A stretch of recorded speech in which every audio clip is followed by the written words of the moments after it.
Serial वसुधा में आज के एपिसोड में कहानी ने एक बेहद खतरनाक मोड़ ले लिया है, जहां हर चाल, हर दाव और हर साजिश अपने आखिरी अंजाम तक पहुंचने वाली है। देव और प्रभात का प्लान लगभग सफल होता नजर आ रहा है, लेकिन अब देव और दादीसा के सामने एक ऐसा दृश्य आने वाला है जिसे देखकर उनके होश उड़ जाएंगे। इधर करिश्मा मित्तल साहब की मीटिंग में पहुंचती है, जहां प्रभात मित्तल बनकर उसे ऐसे टास्क देता है कि उसके होश उड़ जाते हैं। इसके बावजूद आखिरकार करिश्मा मित्तल साहब की डील स्वीकार कर लेती है और उनके साथ समझौता फाइनल हो जाता है। अब वह पूरी तरह से मित्तल साहब की कठपुतली बन चुकी है। वह वही करेगी जो मित्तल साहब कहेंगे।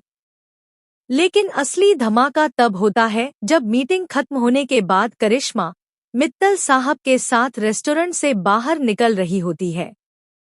तभी एक बड़ा खतरा सामने आ जाता है। मित्तल साहब की नकली दाढ़ी निकलने वाली होती है। दूसरी तरफ दूर खड़े देव, वसुधा और बाकी सभी लोग छिपकर यह सब देख रहे होते हैं। लेकिन प्रभात को इस बात का जरा भी अंदाजा नहीं होता। तभी दादीसा की दमदार एंट्री होती है। वह खुद को मित्तल साहब की मां बताकर वहां पहुंचती हैं और सबके सामने प्रभात को जोरदार थप्पड़ मार देती हैं, ताकि उसकी नकली दाढ़ी वापस चिपक जाए और उसका भेद खुलने से बच जाए। करिश्मा के लिए यह बहुत बड़ा झटका होता है। उसे लगने लगता है कि मित्तल साहब की मां उससे भी ज्यादा खतरनाक है। अब पूरे खेल की कमान पूरी तरह से देव के हाथ में आ चुकी है। प्रभात मित्तल साहब बनकर करिश्मा को डराता है और कहता है कि वह चौहान परिवार की पूरी प्रॉपर्टी बर्बाद कर सकता है। वह करिश्मा को समझाता है कि अगर वह सुरक्षित रहना चाहती है तो उसे यह जगह छोड़नी होगी। करिश्मा के लिए यह बहुत बड़ा फैसला होता है।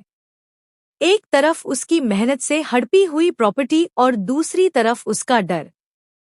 आखिरकार मित्तल साहब के दबाव में आकर करिश्मा सारे प्रॉपर्टी पेपर्स सौंप देती है और यहीं से शुरू होती है चौहान परिवार की वापसी। इसके बाद प्रभात की एंट्री चौहान हाउस में होती है। जैसे ही वह चंद्रिका के सामने अपनी नकली दाढ़ी, मूंछ और विग उतारता है, चंद्रिका के होश उड़ जाते हैं। खुशी के आंसू, कांपते हाथ और वह इमोशनल पल जब चंद्रिका दौड़कर प्रभात को गले लगा लेती है, हर किसी को भावुक कर देता है। अब